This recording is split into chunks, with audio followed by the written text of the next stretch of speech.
Successful escapes, number 4. Hello, I'm HG Tudor. I'm sharing with you the experiences of people who have engaged with my work that has enabled them to escape. Not only is it interesting to simply listen to the explanations of the circumstances that people found themselves in and how they applied my work and thereafter the escape that they achieved, but it is instrumental in perhaps enabling other people to recognize that they can achieve that escape and the tools that are available by utilizing the experiences of those who found themselves in the grip of a narcissist, and then have them convey which of my works has assisted them the most.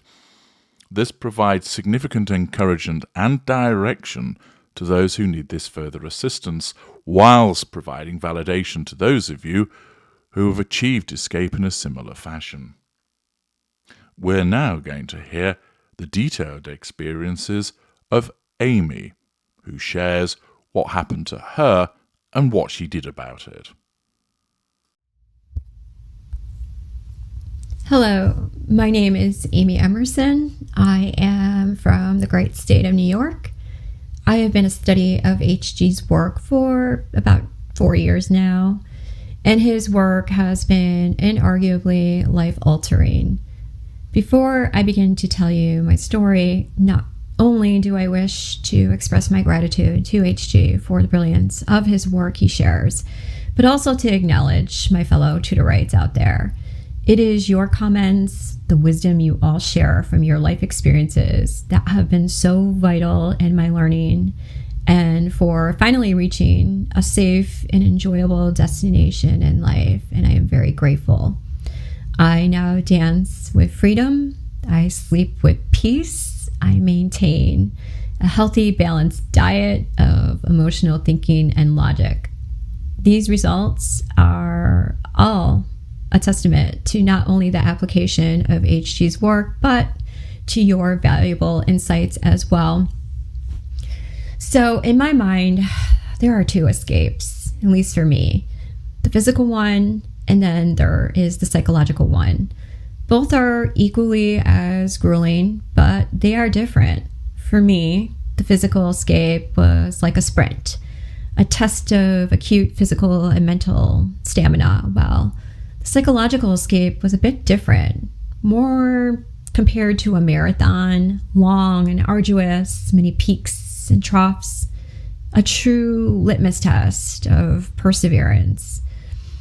Sadly, our physical escape occurred in 2014, which predated HG's online presence. So essentially, I was on my own.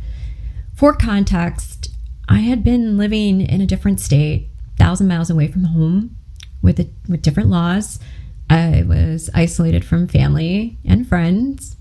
My husband, aka the narcissist, was a deacon at church. My husband was a highly educated man with an esteemed professional position, in a profession typically lauded by society. My husband donated considerable time and money to charitable causes. My husband presented publicly as a taciturn, well-mannered man, yet behind closed doors, he was cruel, tormenting, and vicious to me. Nobody believed me when I sought help, with the exception of my family and friends back home, who were really powerless to change anything. The rages were terrifying and explosive. My punishments for failing to submit and comply to his every whim, even though many of these requests by him were never communicated to me, they were creatively cruel and humiliating. He would lock me out of our family residence for hours while he watched me plead and cry from the window. I would suffer through silent treatments for days. The rapid mood swings, the name calling, the conditional threats, the pushing, the shoving, ensuring he made no physical marks. I even had dog fecal matter shoved into my face while sleeping as a form of punishment. Why, you may ask? Because I didn't park in the driveway the right way. I am curious as to those out there who may be able to detect his school and cadre. I bet many of you can.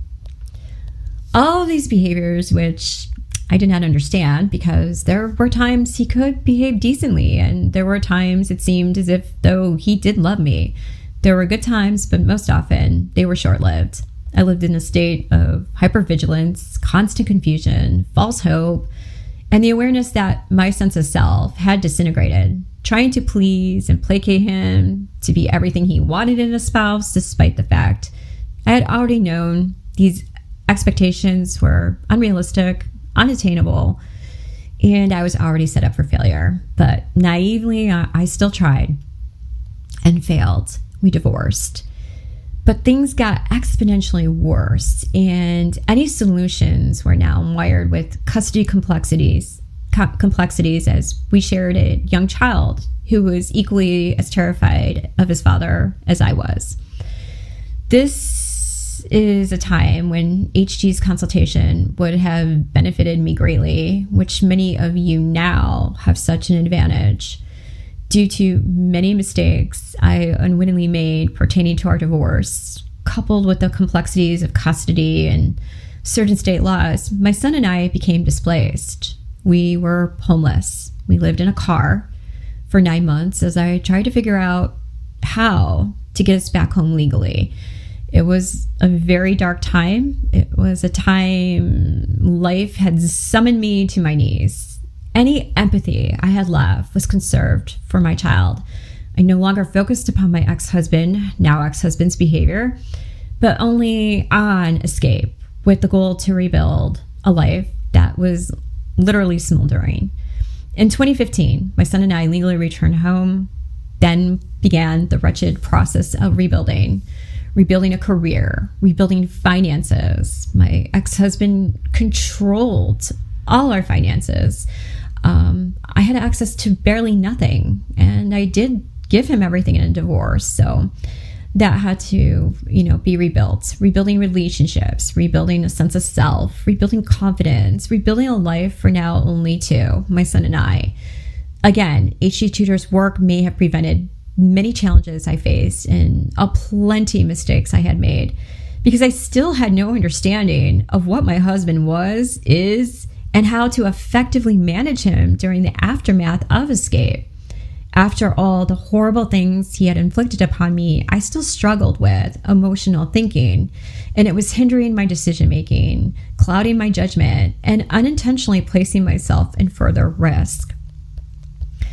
It is now 2019. It has taken 4 long years to rebuild our life, yet I still do not understand my ex-husband's behaviors, despite the fact we've had sought the help of multiple therapists and psychologists to assist with the PTSD and understanding of narcissism to no avail. The only evidence I truly had of recovery was the fact I no longer involuntarily shook anymore. So it was a snowy, cold January night in 2019, and my son and I just moved into our new house. I had received over 100 text messages from my ex-husband in a time frame of 1 hour. It was ridiculous.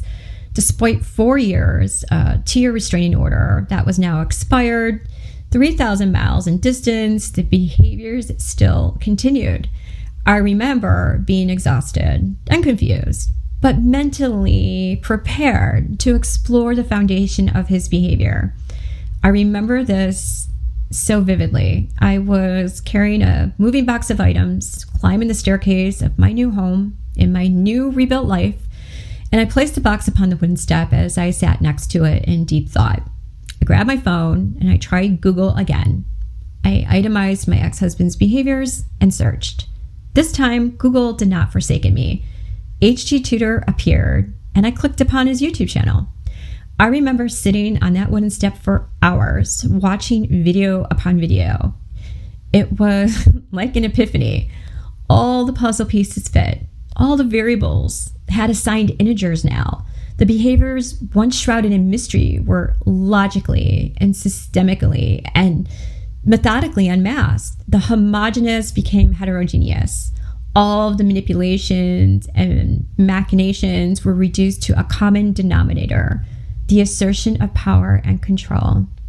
HG's genius is in his ability to describe in succinct detail the origins, the meanings, the reasons of a multitude of narcissistic behaviors I had contended with so blindly, so unnecessarily for so many years. It was uncanny.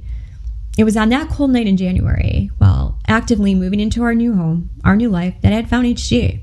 It was the commencement of my education, which then transformed me from a victim to a survivor, from a survivor to a scholar.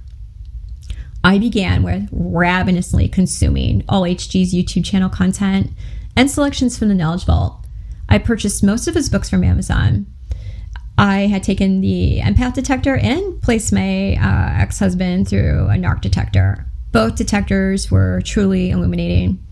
I realized my entire string of past intimate partnerships had all been narcissists, albeit different schools and cadres, some more tolerable and likable than others, some I have learned a lot from and still regard with respect for their proficiencies. My emotional thinking and its reactive disdain for all narcissism had transmogrified into a more reasonable perspective. I have learned the benefits of my own narcissistic traits and the weaknesses of my empathic traits and regulate them, or try to, consciously, as engine pistons, as it's the motivations that are corruptive.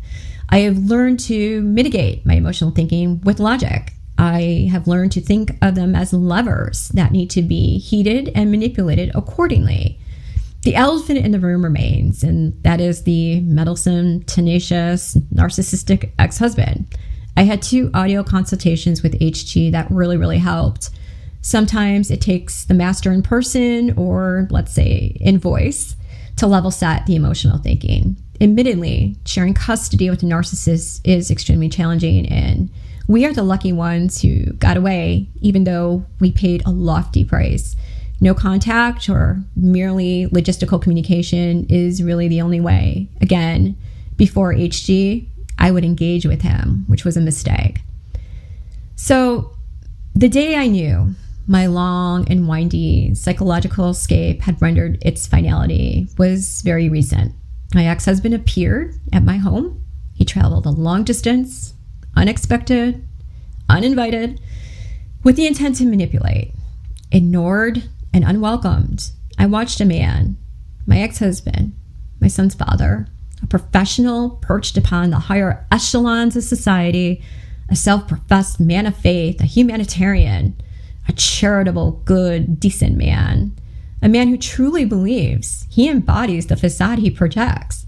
I watched that man wither, collapse, and plead to the heavens above in desperation as his facade vaporized.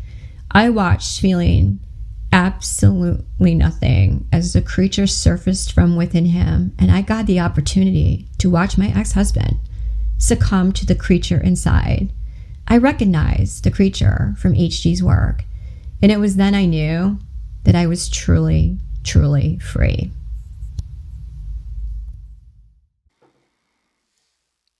There you have Amy's comprehensive recollection of her experience, demonstrating the various detailed manipulations that she was subjected to by her ex-husband, and how that reduced her empathy, causing her just to be able to focus upon her and her child, and then became the driver for escape.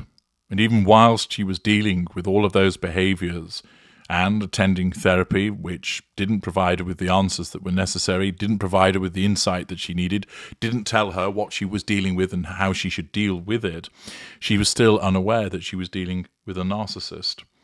She is now able to look back and see the impact of emotional thinking on how she was conducting herself.